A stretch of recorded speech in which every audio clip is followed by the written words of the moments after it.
Hi everyone, I hope you are having an amazing day.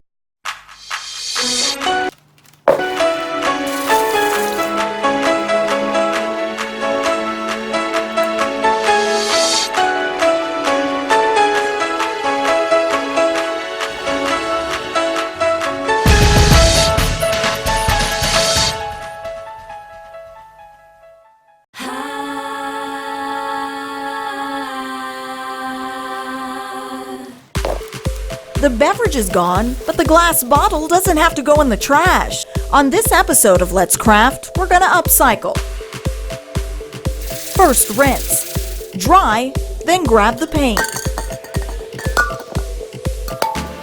One color, two, then a few more, and it's time to wait.